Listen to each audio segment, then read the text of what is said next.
Hello welcome to దివ్యఎల్పి press చేయండి. ఇదిగో skating board వచ్చేసి ఇక్కడ ఉన్నది.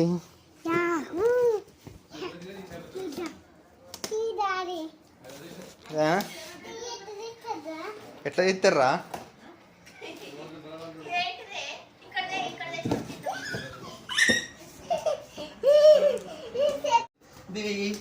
ఓపెన్ చేద్దామా?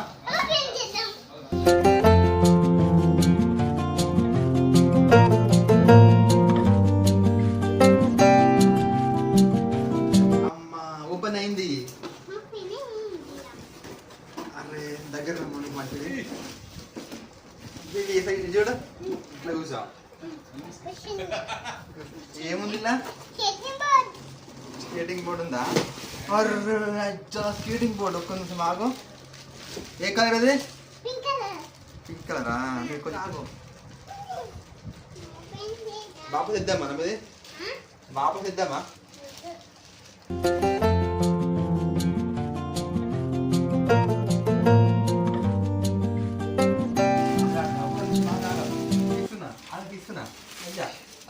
అబ్బా చూద్దాం ఎట్లుంది ఫస్ట్ ఆగు.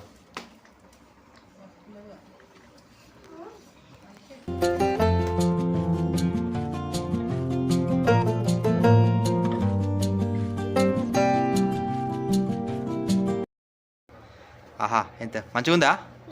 ఎవరు వచ్చారు? ఎవరు చూపిస్తే ఇప్పుడు అది బయట వేసుకోతావా? స్కూటర్ని హైట్ అడ్జస్ట్ చేసుకోవచ్చు. కింద లాక్ ఉంటుంది కదా, ఆ లాక్ని ప్రెస్ చేస్తే ఆ స్కేటింగ్ స్కూటర్ అనేది కిందికి పైకి అనుకోవచ్చు అనమాట. సో హైట్కి తగ్గట్టు కిందికి మీదికి అడ్జస్ట్ చేసుకుంటే బాగుంటుంది.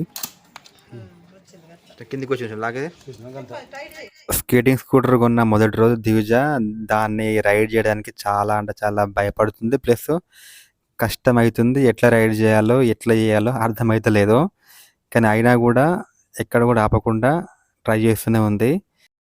దివిజ అయితే ఈ స్కేటింగ్ స్కూటర్ కోసం అయితే యుద్ధం చేసిందని చెప్పొచ్చు. ప్రతిరోజు స్కూల్ నుంచి వచ్చిన తర్వాత స్కేటింగ్ బోర్డు అని రోజు అడిగింది. ఇక మాకు తప్పక మేమైతే అమెజాన్ నుంచి అయితే ఇదైతే బుక్ చేసినాం. మాకు 900 అయితే పడ్డది. ఇప్పుడు రేట్ కొంచెం తగ్గింది. ఒకవేళ మీ పిల్లలకు కావాలనుకుంటే ట్రై చేయొచ్చు, బాగుంటుంది. దీంతో మంచి టైం పాస్ అవుతుంది, మళ్ళీ ఫిజికల్ యాక్టివిటీ అవుతుంది. ఫోన్ చూడడానికంటే ఇటువంటి ఆడుకుంటే చాలా బెటర్ పిల్లలకి.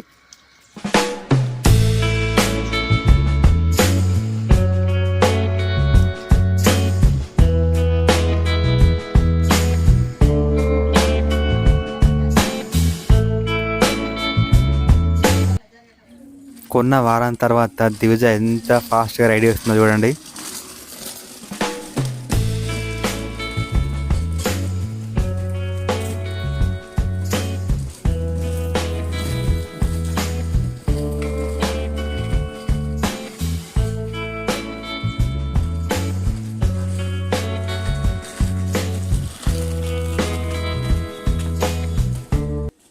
మళ్ళీ